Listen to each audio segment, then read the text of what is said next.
Starting again. Cut. Action.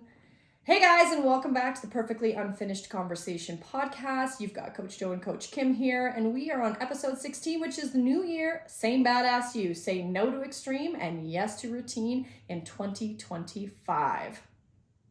Okay, so here we're going to start with kind of where the holidays were for you. I'm thinking that, I don't know about you, but I had enough people, enough love, enough gifts, enough junk, enough treat food, and now I'm ready to get back to the goals and the routines and the habits that I love that make me feel my best. This week, so this episode airs December the 30th, should say, in preparation for 2025. And I love the week between December 26th and January 1st. I'm not really crazy about the new year. I don't make a big deal about it because the gold for me is in the reflection that happens December 26th to January 1st, when the house gets quiet and the kids go home and the food starts to get put away and I have quiet time and the world feels quieter, right now. Yeah. Even it's starting to ramp up, right? As far as as we're recording this, it's ramping up as far as energy and excitement and enthusiasm. But, by this point in the end of the year, this is where my brain is on to now I can breathe and think about what's going to come next. So, did you all eat all the cookies? I did. I love my cookies. I love them. And I completely agree. I do exactly what you do as well. This week is fantastic for when you think about it in this light. Whenever we're gearing up for Christmas, we have so many lists and so many menus to plan and so many people to visit, and everything is almost organized in this huge schedule that as soon as that is all done, you take this big breath of fresh air, and then you can start putting your energy, effort, and intention into all the other areas of your life. For me, usually it begins with organizing the house before I can organize my mind, because when the house is in a clutter, I can't even think straight. So usually after this time is when I start picking an area. Maybe I go to the garage, maybe I do closets, maybe I move the clothes of the boys up to the next level and I bring out the other stuff. You know what I mean? There's always some sort of transition that happens in the house before I start getting really calm and I focus on 2025. Nice. So, here's the second part of this is that we both love this week of decompress, get quiet, purge a little bit, feel kind of solid ground beneath our feet, and then begin to think about what's coming next. But, in the last couple of years, Joe and I have really noticed, especially in gym culture, for a long, long time, it was, new year, new you hype and set resolutions, and there would be all this hype, for lack of a better word, to marketing, really. Yeah, and to create these resolutions of how you're going to change everything. And some really extreme things, I'm never going to eat carbs again, and I'm going to exercise every day at 5 a.m. and all these kinds of things. And really, truly, in the last couple of years, we've seen almost the complete opposite of that. People are in total rebellion to the idea. It's no resolutions. Fuck the resolutions. Yeah. I don't buy it. It's never worked. It puts too much stress on me, so forget it. But I also kind of think that doesn't work. Definitely doesn't work for me. No, it doesn't. I don't think it works at all. You're pretty much saying fuck you to anything positive that could enter your life. True. And yes, for sure. And I also think that it's kind of a way that, unless you really, and there are people who really love where they're at, I fucking love who I am right now. And so I don't need to change anything. Yeah. If it ain't broke, don't fix it. Yeah. But in a lot of ways, a lot of us can identify places in our life where it might be a little bit, if it's not broke, it's kind of glitchy, and and you might want to reevaluate and make this as an opportunity to just call yourself in and decide consciously how you want to show up. So, we don't have to do the new year hype, but today's podcast is all about sharing our own personal approach for staying focused and healthy and in alignment with what we say we want for ourselves heading into the new year. So with this podcast, we want to talk about reflecting on 2024 and also asking us questions about our future in 2025 and what that looks like with two co-owners, co-creators of a fitness gym, right? This strength and conditioning center, as well as two human beings at different stages of their lives. So we want to share with you separately, and maybe you can relate to some of it, maybe you cannot, maybe you can also feel inspired by something that we might share here. So first question would be, Kim, like, what are you proud of? Like, what are some of your wins from this past year of 2024 that you are most proud of? Like, why is this always a surprise question when we're talking about reflecting? Why is this always something positive? Yeah, well, and really, when I look back at the year, there's so much that has happened. Like, I cannot believe that we're at the end of another year, because if I think about what were we doing in January, February, March, like, it just is a blur, literally. And so when I think back at some of the things that I consider wins, I really am proud of the fact that I stayed consistent in my training. In the last, I would say 4 months, since August, really, truly, I've had some significant interruptions in my training. But I do a really good job of managing and continuing on. I don't let it derail me and going to physio and modifying where you need to. Yeah, totally, doing all of it. So that part, I felt like I was making really good gains as far as strength building and staying connected. I've got more muscle mass than I've ever had before, and I'm older, which is a win in itself, that I think it dispels this myth that just because you're getting older and aging and going through menopause, that you're just immediately totally going to fall apart no matter what. And that could still happen, and that's not kind of what I've seen. I've got some challenges, but generally speaking, I'm in a good place.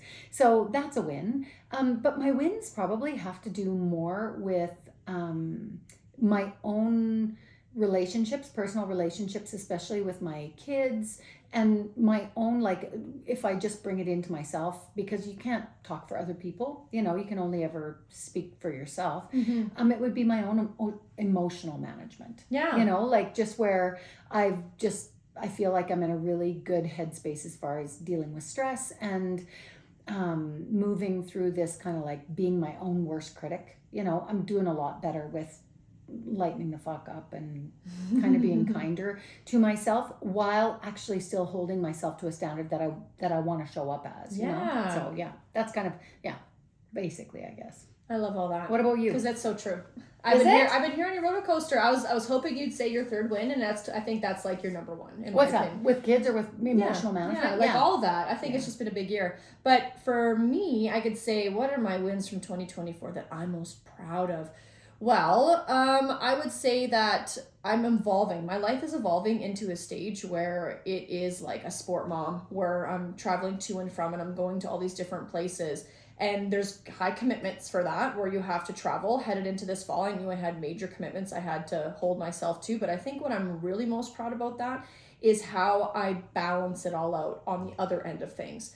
This weekend is not an exception to that, because I was busy crazy. But I do find that if I don't have hockey, or if I don't have something with my kids and their sport commitments, I stay home and I fill my cup back up. I say no to things like, oh, come over, do this. No, I'm good. I'm actually going to sit home and I got a meal prep. No, I got to do this. I have a lot of, friends. This sounds horrible, but like, I have friends I've kind of put on the back burner, not because I don't love them or want to spend my life with them, but in this stage of my life, I have to protect my own cup of energy first. And that I've been proud of myself for setting those boundaries. And even with my husband being like, no, I need to stay home, or I need to stay in this bed, or saying to him some nights when I get home, like on Saturday when I got home from Edmonton with the kid's birthday party and he was at home doing stuff, running around, I said, when I get home, I'm transferring the children to your care. You can brush their teeth and get them ready for bed. I am going to have the world's hottest bath and go to bed. Like that, I'm proud of those wins, that I can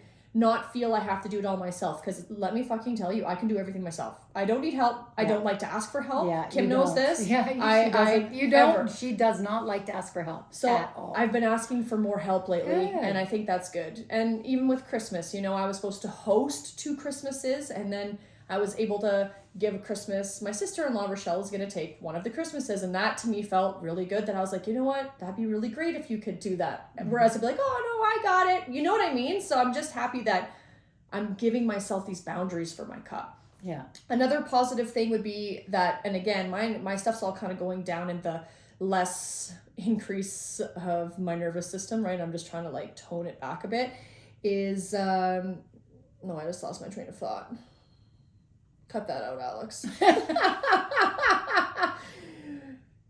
Is that my training is toned back a bit. You know, like I'm not beating myself up. If I make it one time in the week, I coach sessions, sure, that does take energy. But if I work out personally one time in a week, I don't beat myself up for it. If I work 4 times in a week, great. 3 times, 2 times, 1 time, I'm okay. Because I know that I'm sustaining what I can give out this whole fall. And I love that because I used to put a lot of pressure on myself. I wouldn't really communicate this to anybody, but I would beat myself up if I didn't hit no less than 3 times a week. Like that would be like, what are you doing? You own a gym, Jolie. Why can't you do this? Like, you know what I mean? Like the self-talk would be horrible.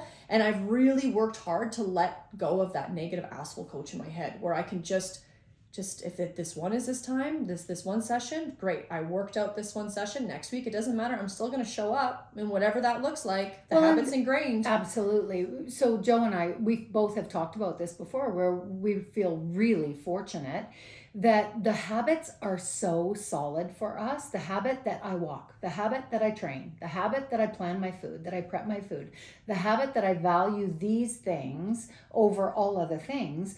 Now that track is laid down so deep that if you go to 1 time a week, it doesn't matter because probably next week you're going to have hit 3 or 4 because that's just your habit. You understand that that is part of how you make this sustainable forever.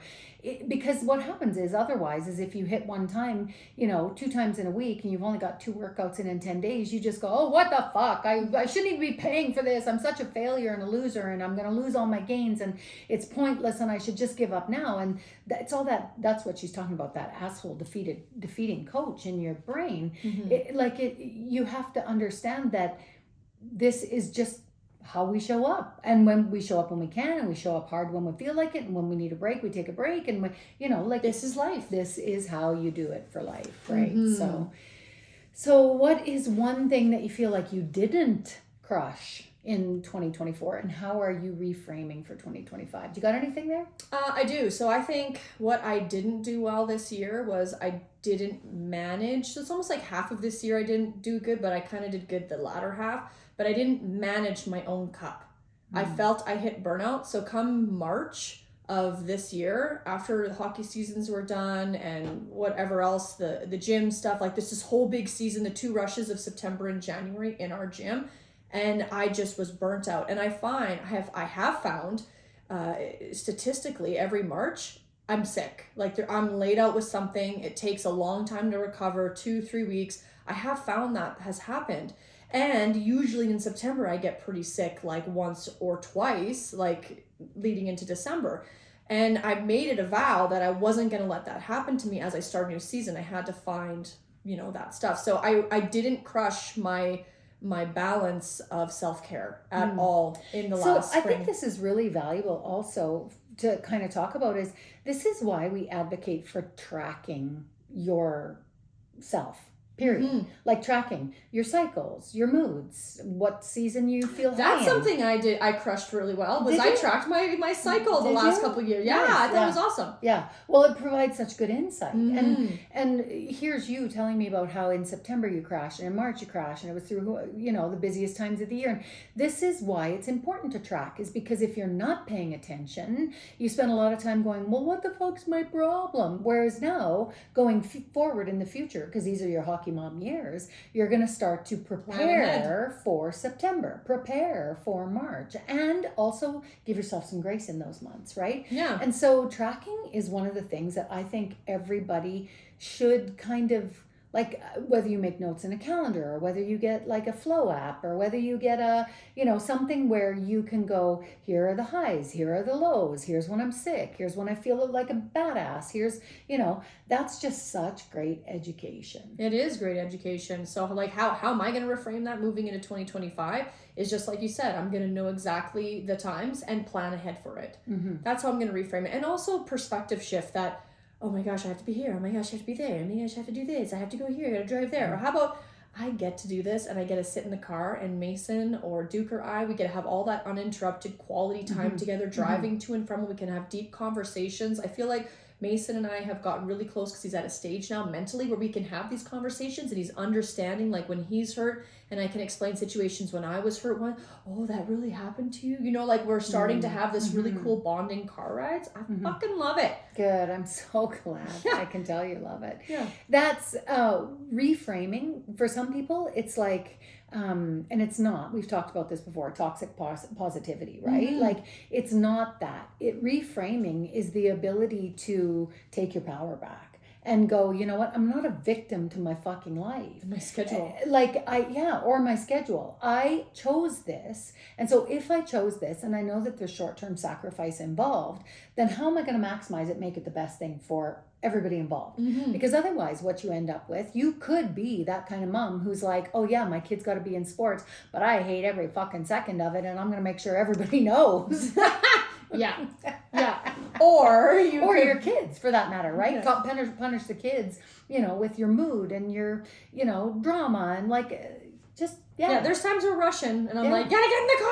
Sure, there's times of stress like that. But other than that, it's quality time and we listen to calm music and we play the music really loud. And sometimes Mason and I or Duke will have a dance party while we're driving or we're doing karaoke. It's just fun time in the car. Yeah. That's what about you?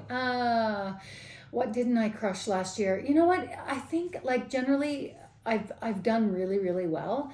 What I'm not crushing, I still sort of feel like my body is in flux, of course. And so my weight is up and down. I'm not sleeping great. And so what I didn't crush is not,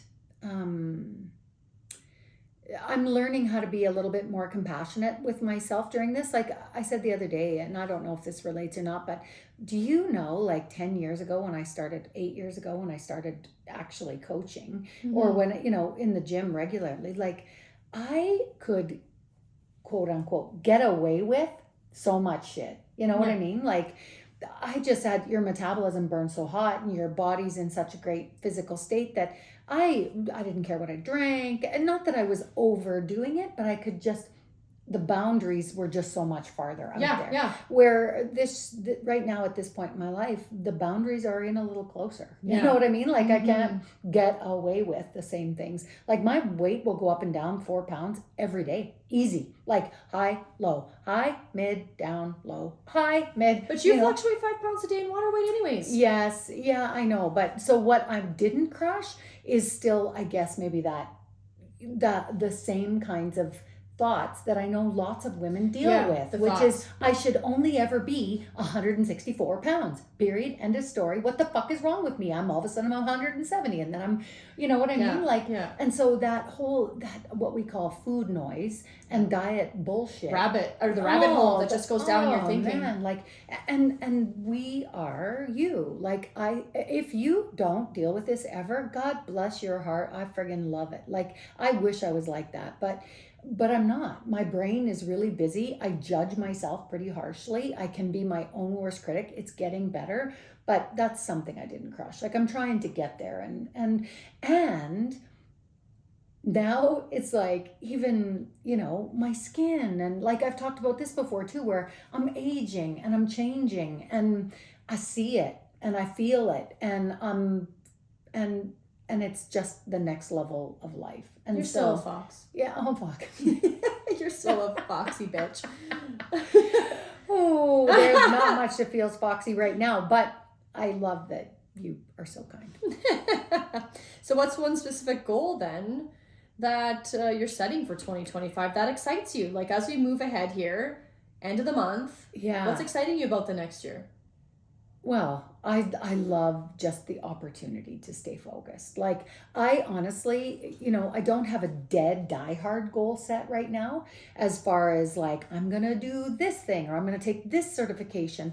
But I also, this is the week where I will nail some of that down. What I really like to do is I just want to be clear. The goal is almost like, who do I want to be 3 months from now? Right? Because if I'm not thinking about that, where I'm going, if I just get hung up in today and kind of the rat race or the wheel of today, then I don't make as much progress as when I'm like actively thinking about, okay, so if what I'm doing right now is building that person, then what do I want? What do I want for me? How do I want to feel? Where do I want to go? And then you set the goal. I set the goal, and then basically I'm just striving for that. So it probably will include some kind of education. It will need to require a recertification or a new certification towards the end of the year. You and I have talked about some of those things. I don't think we're ready to kind of set any definitive responses, but yeah, education, training, so being patient with my body during this, time in my life, and continuing on. You're right. Like when you brought up staying definitive in that day, like you're only within 24 hours, you don't have a chance to let your head clear and think ahead. I think that's what a lot of people do. And you talk about the rat race, but really it's just waking up and it's like you're in Groundhog Day. Autopilot. You just get the day over. If I can just get A to Z, then I can have that little break at the end of the day, and then we got to start this whole thing all over again. Yeah. And if you're always stuck in autopilot and always stuck in that day to day, like 24 hours, which is interesting because this is going to be one of my answers, I think, coming up to some of these questions ahead. But if you actively have to think about a goal in your future, you have to put yourself aside some time. You have to remove yourself from that autopilot, create a space, create time blocking of that thought pattern so you can actually put some energy into what you want to think about. Yeah. If you can't just be like, well, it's like, oh, I'm just going to give you the answer right now from that question. Like a lot of people can't just come up with it because you have to sit there and you got to think about it. So like even for me, like you said, what's one specific goal that you're setting? This week sometime, just like you, I'm going to set that aside. Just like you said, I'm going to find maybe a certification. We have to choose if we're going to research something, or I know we have our nutrition research coming up. Like we have a bunch of stuff that have to be recertified. But other than that, what would be something new that we want to get into? We have ideas, but we don't have a definitive date. We don't know the actual date when we can accomplish this. And for me, like at this very, very moment, I'm just enjoying just not having to think about that at the same time. But that is this time of year. I know. You know what I mean? Like, it's kind of like, just let me fucking catch my breath. Hey? I know. Just let me catch my breath and think about it. So here's the thing with the goal is that when I finally decide what I'm going to do, and some of these will be training related, because that's just important to me. And it's part of how I stay, connected to how I want to feel physically. Yeah. And so there will be a training goal. And I try to block it out 8 to 12 weeks. Like I would say, I have a spreadsheet of 2 to 3 month tracking of all my workouts, what I'm doing. And I kind of work in those blocks, and those tend to be anything longer than that, and I lose sight of it, right? That's a nice window of time. And like you were talking about, setting the goal and then chunking it down into smaller, actionable kinds of things, and what the bare minimum needs to look like in order to accomplish it. Like that's the part that really, once I get super solid, there'll probably be, a health goal, there'll probably be an education goal, there'll probably be a financial goal, I'm a goal getter. Like I love it. I love the process, and I love how it feels. I don't want to live the same rat race day after day. Like I love my life, and I also want to grow. And that's how you get out of the rat race, is you have to set goals. Yeah. 100%. Totally. So what are your top strategies for staying consistent during tough weeks and during tough spells in your life? Well, I know I just said that this will come up later, but this is truthfully my answer, is that when I get through tough moments, or I look ahead and I'm like, holy shit, this week is going to be absolutely crazy, and the weekend I'm going to get no rest. I have to shut out the next days after that and only focus on the 24 hours ahead of me in order to make myself feel, to slow really truly the world down, to slow down the spinning of this earth. I have to think about, what am I doing the next 24 hours and how can I make that successful? The only days I get that chance to think further ahead is if I'm on Sunday and I'm doing meal prep, or Saturday getting groceries for the week. But really in the week, I don't have time to set aside space for me to think about intentionally how I'm going to, stay consistent, or when it's really super tough. So 24 hours, I look ahead. When can I fit in my stuff? When can I, get my workout in? When can I make sure I drink my water? Like you said, our habits for the last decade for Kim and I have been pretty ingrained. I always show up with my 2 liters of water. Like, my container is always with me no matter where I go. I'm trying to move my body. If I'm coaching, I'm coaching. If it's a cardio workout, great. I get a workout in too. But I also have food prep, right? I gotta have, no matter what it is. Kim was laughing. Oh, don't judge me on my quickly made things. She had like, what the fuck did you have? Like tuna and yogurt? Lime yogurt. And lime yogurt. Because that's what you got to do. And this morning, I was it's like. protein. I know. And I'm like, what am I going to do this morning? Because I didn't have time to meal prep yesterday. And I immediately quickly grabbed cottage cheese and a couple blueberries and stuck them on top. Mm-hmm. Perfect. That's better than being like, oh, I don't have anything. At least I could get creative. So that's part of like finding a solution in the moment. I can, and making it your. And not overthinking it. Yeah. And not judging yourself because it's not perfect. It's B- work. Yeah. Is a can of tuna, drained tuna with no mayo, no pickles, no onions, no celery, is it ideal? No seasonings. No. Is it fun? No. But I also had sugar cookies on the weekend with my kids, grandkids. There's the fun. Now I can use the tools, right? The tools are, I just need to do whatever it takes to get me through the next whatever, right? Mm-hmm. And so, yeah. Yeah, we're just one decision away from moving towards the next version of yourself. So me standing in front of my fridge this morning being like, oh, what the heck am I going to take for breakfast? My lunch was there, but I'm on the go. I got to eat. That decision was, nope, Jolie, there it is. You looked at it, grab it, make it, and then let's go. Yeah. If you can just think about every decision, you're always going to choose. Am I going to stay stagnant? Am I going to stay the same? Or am I going to keep evolving to that next version of the human I want to be? Well, and so you and I do things, again, surprisingly, very, very similar. Like you're talking about living in 24-hour kind of you plan the week ahead and then you're only in that 24 hours. Mm-hmm. And that's where time blocking has made me a complete machine. And that's because I put everything in over the course of the week where I'm going to be, appointments, coaching blocks, meetings with clients, things that I have to do with my family, my kids, my whatever. I even include drive time. If I have to drive to Red Deer, I'm scheduling that so that I'm not booking things too close on either end of that. And and then the goal is that for those 24 hours, I'm just fucking showing up. Mm-hmm. Like I'm just showing up and doing the next thing on the task list, right? And so when I look back at my week, I'm always stunned at the amount of stuff that I can accomplish. You can accomplish. Yeah, totally. But if you're winging it, if you're just on that autopilot, then what happens is for a lot of people, I think, is they do come to that point where it's like breakfast. Oh shit, I didn't prep, I didn't pack, I didn't plan, and I don't have the time or energy right now to make it perfect, and so fuck it, I'll just hit the drive-through, or I'll avoid eating altogether, or you know what I mean? Like, whereas what you're saying is you're just doing the best you can, right? Mm-hmm. Along the way, one decision at a time. So how do you deal with motivation dips or mental blocks? Well, I mean, habits again, like motivation dips, I recognize that will pass. Like I love my habits. I love the way that I show up in my life and the way that I choose to live my life.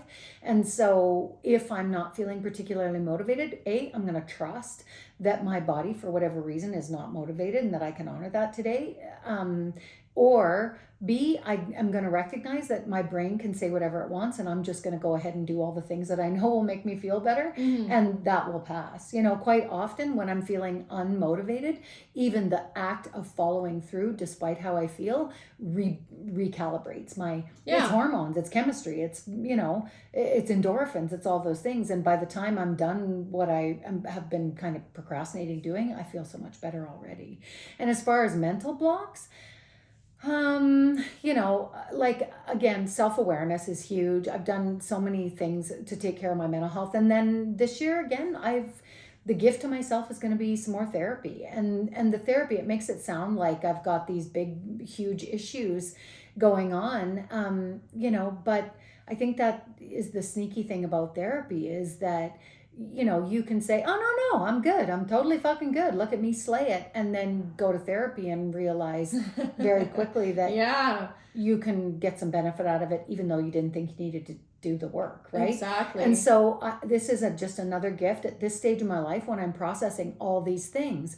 I'm an empty nester. I'm aging. My body is changing. And I've got still probably 40 years left of life if I'm lucky. And so how the fuck do I want to do it? Because some of what I've done, I could probably do it a little different and get some different results and feel a lot better. And so that's, mental blocks. Hey, I'm going to go therapy.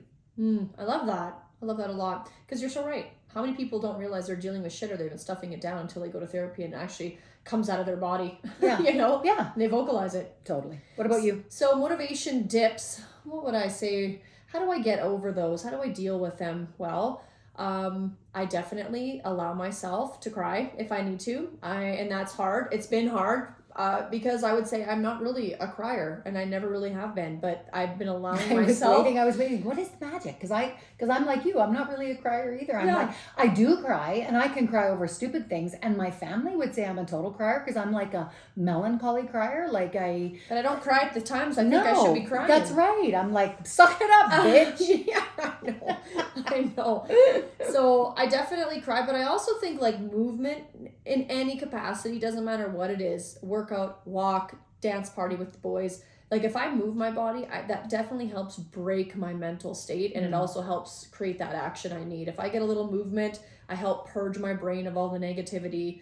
Also, I also have to do a little reflection. When I feel low and even mental blocks, everything just feels like crap. I look around at what have I been feeding myself? What have I been consuming on my phone? What have I been telling myself in my head? If I am like consuming crap with my phone, crap with my food, crap water because I'm not drinking enough, crap movement, if I just have all this crap, well, guess fucking what? I'm gonna feel like crap. So if I can start looking at what I'm adding in there, okay, so if I can change the little pieces of my puzzle in order to not feel like crap anymore, then that definitely makes my motivation come back and wave in, right?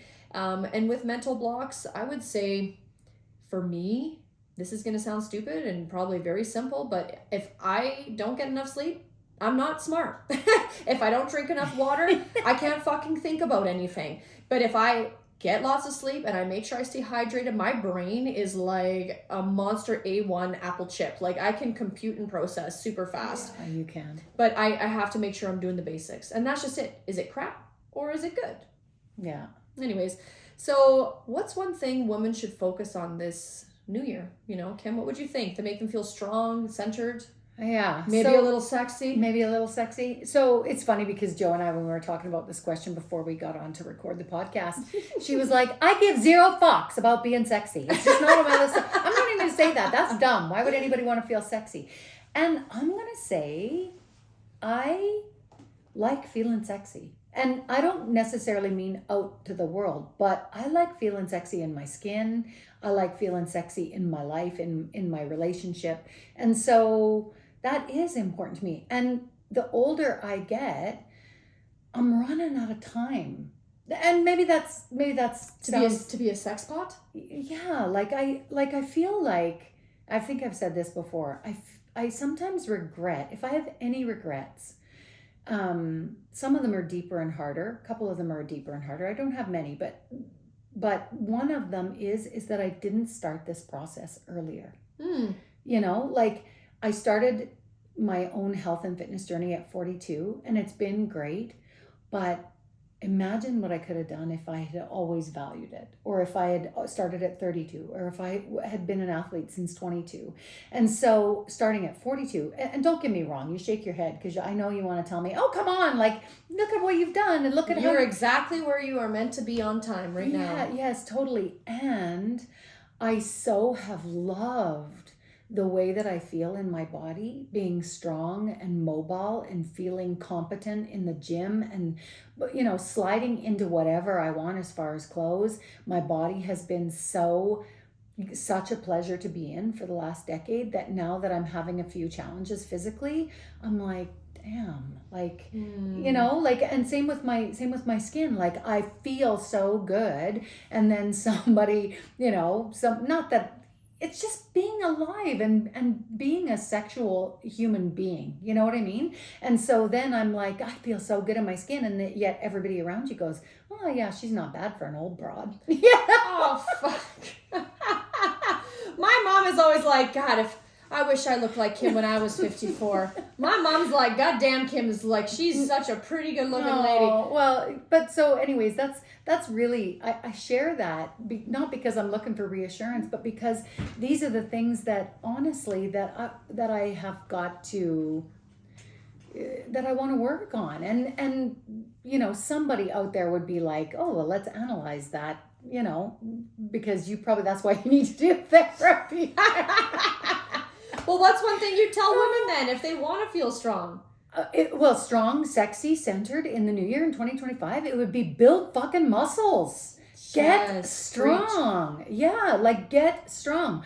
I think, and I post about this a lot, but I will tell you, muscles look good under your skin. Muscles are the furnace that stokes the fire that burns hot in your body. It's a toned look. Oh, it's a toned look. It makes you round and supple, and it makes you powerful. It makes you anti-fragile. It makes you feel unstoppable. Muscle is what makes you feel young. Mm-hmm. You know, it sure and is. so if I was going to tell anybody the one thing that they should be focused on, it would be like, get fucking lifting regularly, hard. You know, and I just heard this quote today, conversation with Dr. Stacy Sims. She was on the Gabby Reese podcast, and she basically said, like, if you can train 7 days a week, same intensity every day, you ain't fucking doing it right. You're not lifting heavy enough. Like 3 times a week where you are like being strategic and lifting hardcore, and you know, that's what you need,